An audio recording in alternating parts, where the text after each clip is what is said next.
ان کی طرف سے ظاہر ہے کہ ان کو میرے اصولوں کا پتہ ہے اور وہ بھی اچھی طرح جانتے ہیں. ظاہر ہے ہم نے کچھ عرصہ ساتھ بھی گزارا ہے, تو وہ جانتے ہیں کہ ڈاکٹر سلیم حیدر ایک اصولی اور ایک نظریاتی انسان ہیں. وہ کبھی بھی ان کی چونکہ میرے لیے یہ قومی اسمبلی, صوبائی اسمبلی ایسے ہی اچٹتے ہوئے بہت دفعہ لوگ میسج لے کر آئے, لیکن نہ میرا کوئی اسمبلی کا, اگر میں الیکشن کا فارم بھروں تو میرا مقصد اسمبلی کی سیٹ جیتنا نہیں ہوتی ہے, اپنے پیغام کو آگے بڑھانا ہوتا ہے, اس کو پہنچانا ہوتا ہے. ہم ہر چیز میں حصہ لیتے ہیں اس لیے کہ ہمیں پولیٹیکلی زندہ رہنا ہے. اس وقت کے لیے جب میری قوم بیدار ہو جائے گی, صرف آج جو اس قوم نے ان کو سپورٹ دی ہے اس کا 10% یہ قوم ایک جگہ کھڑی ہو جائے, لیکن سچائی کے ساتھ اور بالکل نظریے کے اوپر, اگر 3 مہینے کے اندر مہاجروں کے سارے مسائل حل نہ ہو جائے تو مجھے اسی چاندی چوک پہ آپ پھانسی پہ لگا دیجیے گا. کیا بات ہے. ابھی میں آپ سے پھر بات کرتا ہوں.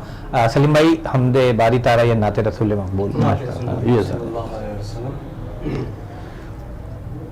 کوئی سلیقہ ہے آرزو کا, کوئی سلیقہ ہے آرزو کا, نہ بندگی میری بندگی ہے, یہ سب تمہارا کرم ہے آقا کی بات اب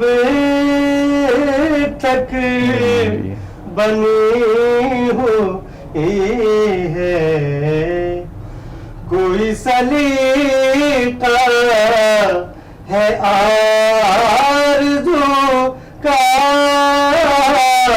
نہ بندگی میری بندگی ہے, یہ سب تمہارا کرم ہے آقا, یہ سب تمہارا کرم ہے آقا کی بات اب تک بنی ہوئی ہے, کوئی سلیقہ ہے آرزو کا. اور تجلیوں کے کفیل تم ہو,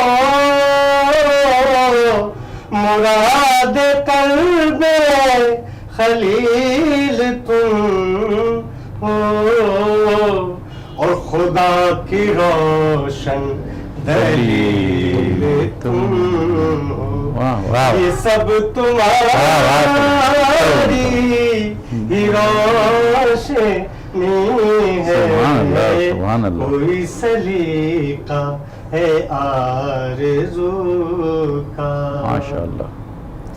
عطا کیا مجھے کو درد الفت,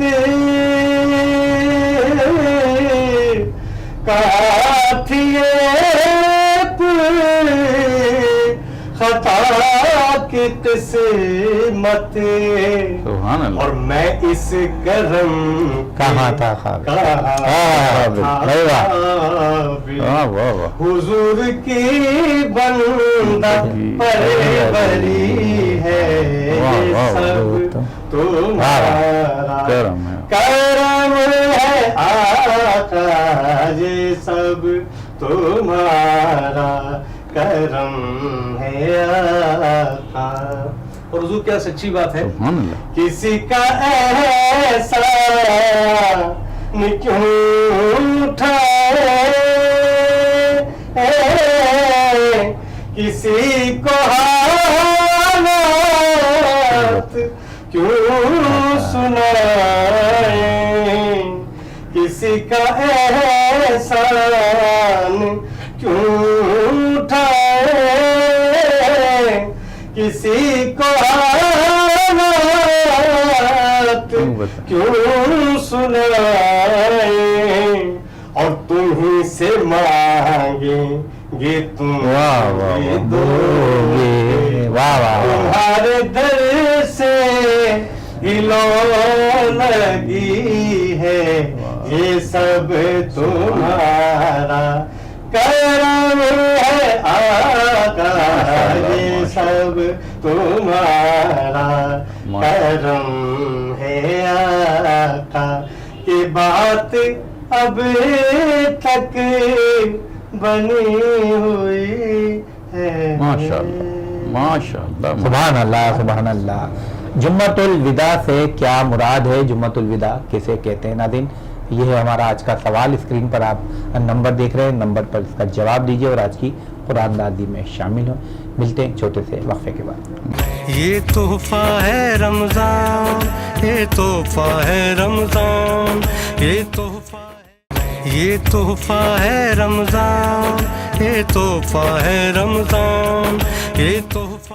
ویلکم بیک. ناظرین جمعۃ الوداع کے کیا معنی ہیں؟ جمعۃ الوداع کسے کہتے ہیں؟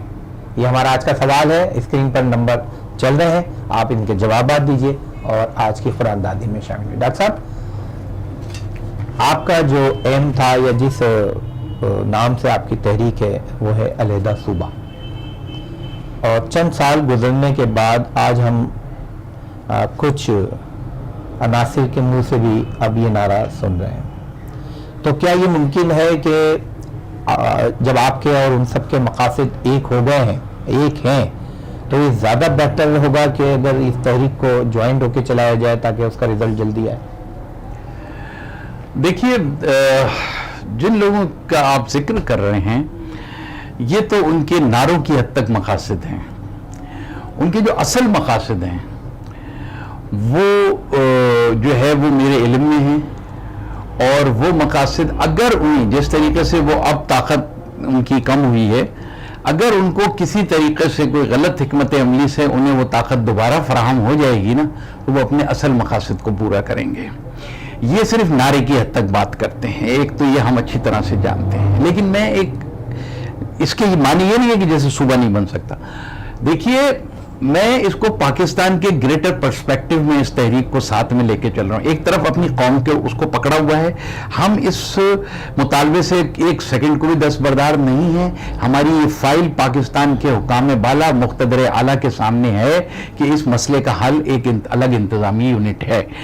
اب رہ گیا مسئلہ کہ اس ملک میں جو سب سے بڑی, آج سب لوگ یہ بات کر رہے ہیں, میں نے اس وقت یہ بات اگر اخباری ریکارڈز میں موجود ہے, اور کہ یہ جو کچھ 18ویں ترمیم کے نام پہ اس ملک کے ساتھ ظلم ہوا ہے, یہ ظلم خدا نہ کرے, میں نے اس وقت یہ جملہ کہا تھا, آج آپ کے یہاں ریپیٹ کر رہا ہوں کہ یہ صوبائی خود مختاری نہیں ہے, یہ کل صوبائی خود مختاری خود اختیاری بن جائے گی, جس کے اثرات ہم دیکھ بھی رہے ہیں. یہ خود مختاری کے تحت اب صوبوں کو یہ حق حاصل ہے. میں اس دن سے ڈرتا ہوں, کہتے ہوئے ڈرتا ہوں کہ یہ بات میری زبان سے نکل جائے کہیں بات, کہ آج حالت یہ ہے کہ اگر کوئی اسمبلی, یہی سندھ اسمبلی اگر کھڑے ہو کر کہہ دے خدا نخواستہ کہ ہمیں اب پاکستان کے ساتھ نہیں رہنا, تو یہاں بین الاقوامی مداخلت ہو جائے گی. بالکل ہو جائے گی. آپ نے 18ویں ترمیم کے ذریعے پاکستان کو تباہ کر دیا ہے. اس لیے اب اس کرنے کے بعد, اس تباہی کے بعد آپ کو اب ریورس کرنا ہے, اس کو صحیح کرنا ہے, اور اس کو صحیح کرنے کا صرف ایک طریقہ ہے, یہ ملک صرف ایک صورت میں آگے چلے گا. ورنہ آپ جانتے ہیں بلوچستان میں کیا ہو رہا ہے. بلوچستان کی بنیاد پر, بلوچستان کو آزاد کرانے کے نام پر, حالانکہ بلوچستان میں بہت بڑا پشتونوں کا اور ان کا مطالبہ ہے ہمارا صوبہ الگ کیا جائے. کے پی کے اندر پختونستان کی اتنی بڑی تحریک چلتی رہی ہے, آج ہزارہ کے لوگ اپنے الگ صوبے کے لیے کھڑے ہوئے ہیں. پنجاب کے اندر سرائکی یا جنوبی پنجاب کی بات ہو رہی ہے جس کو حکومت کے ہر لیول پہ مان لیا گیا ہے. کشمیر اور جو ندرن ایریاز تھے ان کو آلریڈی ڈیوائیڈ کر کے گلگت بلتستان کو صوبائی درجہ دے دیا گیا ہے. عبوری صوبے کا کیا مذائقہ ہے. اچھا ڈاکٹر صاحب, یہ جو آپ ابھی انتظامی یونٹ کی بات کر رہے ہیں, اگر انتظامی یونٹ پہ حکمران اگر ایگری ہو جاتے ہیں تو اس سے پھر قوم کا کیا فائدہ ہے؟ آپ کے جو مقاصد ہیں وہ بہت عمدہ سوال. میں یہی بتانے جا رہا ہوں کہ میں نے یہ تاریخ کا ذکر کر کے یہ بتانا چاہ رہا ہوں کہ اگر پاکستان کو آگے چلانا ہے اور مضبوط کرنا ہے تو اس سے پہلے کہ لوگ اپنی شناختوں کے حوالے سے, قوموں کے حوالے سے علاقے حاصل کر لیں, ڈیوائیڈ کر لیں, پاکستان کے لیے ایک منصفانہ نظام کا، جس کا وعدہ نواز شریف نے اپنے پچھلی دفعہ الیکشن جیتنے سے پہلے کیا تھا کہ ہم ایک نیشنل کمیشن بنائیں گے. یہ ریکارڈ پہ ہے، اور وہ نیشنل کمیشن اس بات کا فیصلہ کرے گا کہ ملک کے اندر جو صوبوں کے مطالبات ہیں اس کا انصاف کرے گا. اس نے نہیں بنایا نیشنل کمیشن، تاکہ اس کی حکومت ہی ختم ہو گئی. اگر آج بھی پاکستان کے مقتدر حلقے ایک نیشنل کمیشن مجھ پہ مشتمل نہیں، آپ کے ہی سابق جرنیل، آپ ہی کے سابق چیف جسٹس، آپ ہی کے سابق چیف وائس چانسلروں پہ مشتمل، لیکن قومی مفاد میں فیصلہ کرو اور اس ملک کو انتظامی بنیادوں پر آپ 8 میں تقسیم کرو یا 18 میں کرو. ظفر احمد انصاری صاحب کی تجویز 18 کی تھی، جی بہت لوگ 8 کی کرتے ہیں. طاہر القادری صاحب 35 صوبے بنانے کی بات کرتے تھے. بہت سے لوگ ڈویژنوں کو صوبے میں کنورٹ کرنے کی بات کرتے ہیں. جنرل مشرف نے اس کو NRB کے تحت جو ہے وہ اس کے اندر سٹی گورنمنٹس کا تصور لایا تھا. وہ کیا تھا؟ CDGK، یعنی city district government of Karachi. کسی کو نہیں پتا. گورنمنٹ آف لاہور تھی وہ، گورنمنٹ آف پنجاب پشاور تھی وہ. یعنی اس صوبے میں 2 گورنمنٹ، میں تو اس کراچی میں 2 گورنمنٹ 2 کاریں گھوم رہی ہوتی تھی. ایک پہ لکھا تھا گورنمنٹ آف سندھ GS، ایک پہ لکھا تھا CDGK. CDGK کیا ہوتا ہے؟ تو اگر وہ نظام ہی کو آگے موڈیفائی، جو میں نے مشرف سے میری بھائی سے صدر عزت ملاقات ہوئی تھی، اس نے ایکسپٹ کیا تھا الفاظ میں، اور اس کو تنویر نقوی کو کہا تھا کہ آپ ڈاکٹر صاحب کو نوٹ کریں. میں نے اس کو کہا تھا اس کو ایک اسٹیپ آگے کا دو، ورنہ تمہارے بعد جو حکومت آئے گی وہ اس کو رول بیک کر دے گی. وہی ہوا. اب ہمارا ویژن تو ہے ہمارا، اور ایک سیاسی آدمی کا بدماشی، غنڈہ گردی، دہشت گردی، کلاشنکوف، یہ تھوڑی ہوتا ہے. ویژن ہوتا ہے چیزوں کو صحیح کرنے کا. تو اب آنے والے یہ تو ہو گئی خرابی. عمران خان سے بہت امیدیں تھی، تباہ و برباد ہو گئی. اس نے کراچی کے سارے 3rd کلاس لچے لفنگے جو ہے نا شامل کر کے، ٹھیک ہے ایک موقع مل رہا تھا اس کو، اس نے کراچی سے اچھے لوگوں کو سلیکٹ ہی نہیں کیا. کوئی ملنے ہی نہیں آیا کسی آدمی سے. جس کو ہاتھ لگا وہ اٹھائی گرے. قبضہ مافیا، 3 پارٹیاں، جنہیں کون کراچی کے جو ہے نا وہ MNA MP اور جنہیں کیا کیا بن گئے. آج حشر ہے کہیں پہ. ابھی پہلا یہاں الیکشن ہو رہا ہے، جا کے دیکھ لینا حشر کیا ہوگا اسی PTI کا. تو اس لیے ابھی جو ہے کراچی کہیں نہیں گیا. ہم کیوں اتنے اطمینان سے بیٹھے ہوئے ہیں؟ دیکھیے کراچی کی غالب اکثریت آج بھی ساری مائگریشن کے باوجود مہاجر ہیں. کچھ لوگ 60% کہتے ہیں، کچھ لوگ 70 کہتے ہیں، کچھ 80 کہتے ہیں، کچھ اور بھی کم بتا دیتے ہیں. میں کہتا ہوں کتنی بھی ہے، آج بھی کراچی کی غالب اکثریت مہاجر ہے. بننے والا کوئی بھی صوبہ، ہم تو اس کنٹیکس سے کر ہی نہیں رہے نا. اور ہم نے تو پہلے کہہ دیا کہ یہ ہمارا most civilised, most modern province ہوگا، ایک ماڈرن پروونس ہوگا. اور ہماری تحریک کا کبھی مقصد نہیں ہے کسی کو بھی یہاں سے نکالنے کا. یہاں پر رہنے والے پنجابی، پٹھان، سندھی، بلوچ، مکرانی، سب کے سب یہاں بالکل ایسے ہی رہیں گے جیسے صوبے کے شہری ہوتے ہیں. بات بہت لمبی ہے. دیکھیں یہ جو صوبے ہوتے ہیں نا، ریونیو کے لحاظ سے یہ کسی اس طرح نہیں ہوتا کہ یہ قومیں کوئی. آج جو پنجاب صوبہ ہی لے لو، اس میں جو حقیقی پنجابی ہیں وہ شاید 25% بھی نہیں ہیں، 75% غیر پنجابی ہیں. پنجاب کی سب سے بڑی آبادی سرائکی ہے، موجودہ پنجاب پہ. بالکل ایسا ہی. دوسرے نمبر پہ وہاں کی دوسری بڑی آبادی مہاجر ہیں، جو ملتان سے لے کے اور پنڈی تک، کھگڑ سٹی تک، اور جنہیں کہاں تک پھیلے ہوئے ہیں، اسلام آباد تک پھیلے ہوئے ہیں. دوسری بڑی آبادی. تیسرے یا چوتھے نمبر پہ جو جنرل پنجابی ہیں وہ آتے ہیں. اس کے بعد 2 نمبر پنجابی ہیں نواز شریف جیسے، جو کشمیری مہاجر ہیں. کشمیری مہاجر ہیں، ان کا کیا تعلق ہے پنجاب سے؟ تو پنجاب کو آ جاؤ سندھ میں. سندھ کے اندر جو حقیقی سندھی ہے وہ 25% بھی نہیں ہے. سندھ کی آج بھی 60% آبادی جو شہری ہے وہ غیر سندھی ہے. مہاجر ہیں، پنجابی ہیں، پٹھان ہیں، بلوچ، اور سندھیوں کے اندر آدھے سے زیادہ بلوچ ہیں. ایسا ہی. تو نام سندھ ہے، اور سندھی ناچتے پھر رہے ہیں کہ سندھ سندھیوں کا ہے. KP میں چلے گا، ہزارے والے کیا ہیں؟ وہ تو پشتو بولتے ہی نہیں، ہندو بولتے ہیں. اور یہ جہاں پہ فضل الرحمان رہتا ہے یہ سارا سرائکی بیلٹ ہے. ڈیرہ اسماعیل خان سے بہت سرائکی ہیں. وہ بیچارے پٹھان تھوڑی ہیں، وہ تو مسرت شاہین کی قوم ہے. اچھا، تو میرے بھائیوں، وہ بھی پٹھان ہے نا، آپ سمجھتے ہو. تو میرے بھائیوں، آپ لوگوں کو حقائق، اور بلوچستان میں چلے جاؤ، بلوچوں سے 2 گنا زیادہ پشتون ہیں. تو کیا بلوچوں کا ہے وہ؟ تو میں یہ بتا کے، تاریخ بتا کے یہ بتانا چاہ رہا ہوں کہ صوبے کبھی اس طرح نہیں ہوتے. ہمارا بھی صوبہ ہوگا، اس کے اندر ہو سکتا ہے، ابھی تو نہیں ہے لیکن کسی وقت ہوگا، ہم سے بھی زیادہ غیر مہاجر رہتے ہوں. تو کیا ہو گیا؟ حکومت میں انصاف، حکومتوں کا، اگر ہماری حکومت ہوتی ہے، ہمیں انصاف فراہم کرنا ہے ہر شہری کو. اور پھر اوپر سے فیڈریشن ہے، ملک ہے، وہ ذمہ دار ہوتا ہے کہ انصاف ہو رہا ہے نہ ہو رہا ہے. ہمارا دکھ صرف یہ ہے کہ سندھ کے اندر ہمارے ساتھ 50 سال سے ظلم ہو رہا ہے، لیکن پاکستان کا وفاق، اسٹیبلشمنٹ، ادارے جنے کہاں مر گئے. ہم تو کہتے ہیں اندھے ہیں، گونگے ہیں، بہرے ہیں. مجھے یاد ہے یہاں پر ایک رینجر کا چیف تھا بلال اکبر، ابھی تو ریٹائر ہو گیا. اس نے ایک دن جاتے جاتے کہا تھا کہ کوٹا سسٹم سندھ میں بہرحال ختم ہونا چاہیے. اس کا ریکارڈ پہ بیان موجود ہے. ہم نے کہا شاید یہ آگے جائے گا، کبھی یہ جرنل بنے گا، شاید اس کے دماغ میں کوئی بات ہوگی. وہ بیچارہ بن کھلے مرجھا گیا، اس لیے کہ ہمارے بھائی باجوہ صاحب نے جو ہے وہ ایکسٹینشن لے لی. اچھا ڈاکٹر صاحب، 22 اگست کے بعد جو کراچی میں صورتحال ہوئی، آپ کو تحریک چلانے میں جو دشواریاں پیش آئیں، 22 اگست کے بعد آپ کو کراچی میں گراؤنڈ بہت ملا، تو اس کے فوائد آ رہے ہیں ایم آئی ٹی پر؟ یہ 22 اگست کے بعد جو سب سے بڑا فرق پڑا ہے وہ یہ ہے کہ مہاجروں کے اندر ریئلائزیشن آئی ہے. مہاجروں میں ریئلائزیشن آئی ہے، اور اب مہاجر جو ہے نا وہ ایک جگہ پر ٹھہرا ہوا. مہاجر کی حیثیت، ذہنی حالت یہ ہے کہ مہاجر جیسے ایک وین کا حادثہ ہو جاتا ہے نا، اور حادثہ ہونے کے بعد لوگ جو زخمی کچھ ہوتے ہیں، کچھ مر گئے، کچھ بچے ہوئے ہوتے ہیں، وہ اتر کے وین کے باہر کھڑے ہوتے ہیں، اور پھر وہ بڑے اس سے جو ہے دیکھ رہے ہوتے ہیں کہ یار یہ ہوا کیا ہے، یا ٹرین کا حادثہ ہو جاتا ہے.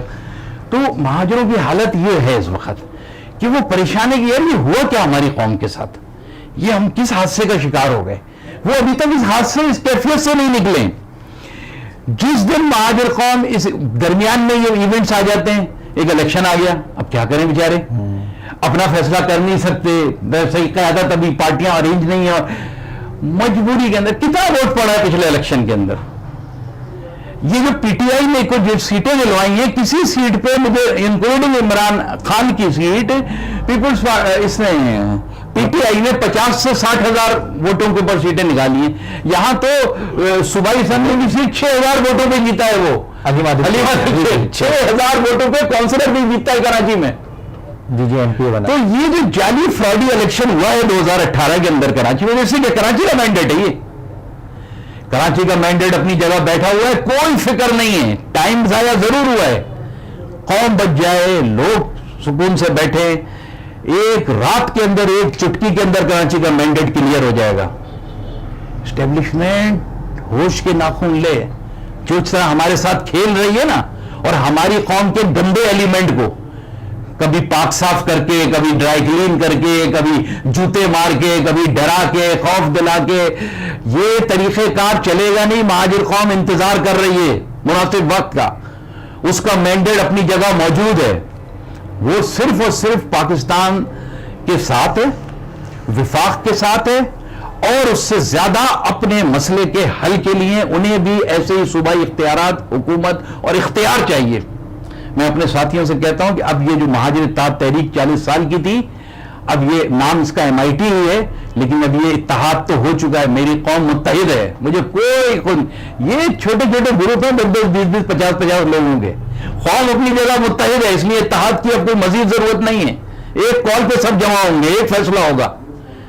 اب تحریک ہماری اختیار کی ہے، ہماری تحریک اب ایک کال مہاجر اختیار تحریک بن چکی ہے. ایک کال کون دے گا ڈاکٹر صاحب؟ یہ ایک کال جو ہے نا، یہ ایک کال کا جو اشارہ قوم امید باندھ لے گی. لوگ ایسا ہی کہتے ہیں، لوگ ایسا ہی کہتے ہیں. انشاءاللہ تعالی میں تو کہہ رہا ہوں کہ ایک کال کی ضرورت، جب بھی مہاجروں کے اندر سے سچی قیادت ان کے جائز مسئلے کے لیے یہاں پر انشاءاللہ تعالیٰ کھڑی ہو جائے گی، یہ راتوں رات شہر کھڑا ہو جائے گا. بشرا زیدی کا واقعہ ہوا تھا، کوئی تنظیم تھی یہاں پہ، راتوں رات شہر کھڑا ہو گیا تھا، یہ راتوں رات شہر کھڑا ہوگا. ابھی پھر کسی سانے کا انتظار کریں، سانے کا نہیں انتظار ہوگا انشاءاللہ تعالی. بہت جلد اس پہ کام بھی ہو رہا ہے اور سب بندی ہو رہی ہے، اندرون خانہ بہت کام ہو رہا ہے. مہاجر قوم کو انشاءاللہ تعالی مناسب وقت پہ، اس لیے آپ کو پتہ ہے سیاست کے اندر جو ہے نا بہت ساری چیزیں، بہت سارے پیرامیٹرز کو دیکھنا پڑتا ہے، بہت ساری طاقتیں ہیں جن کا ظاہر ہے کہ ہم سامنے آ کے اپ فرنٹ نہیں اپنا سینہ پیش کر سکتے، اپنا سینہ نہیں ہے، اپنی قوم کو ہم ننگا نہیں کر سکتے. جی بالکل. لیکن کوئی یہ سمجھ لے کہ مہاجر قوم ختم ہو گئی ہے، انشاءاللہ تعالیٰ ابھی 249 کے اندر ایک چھوٹا سا مظاہرہ دیکھ لیں گے وہ. چلیں انشاءاللہ. سلیم بھائی دعا. کرم مانگتا ہوں، عطا مانگتا سبحان اللہ.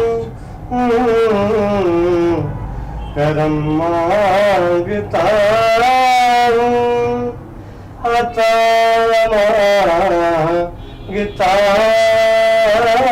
ہوں، الہی میں تجھ سے دعا مانگتا ہوں. سبحان اللہ سبحان اللہ. ڈاکٹر صاحب آج یہ 5 خوش نصیب ہیں، میں چاہوں گا کہ ان کے نام آپ اپنے. سب سے پہلے تو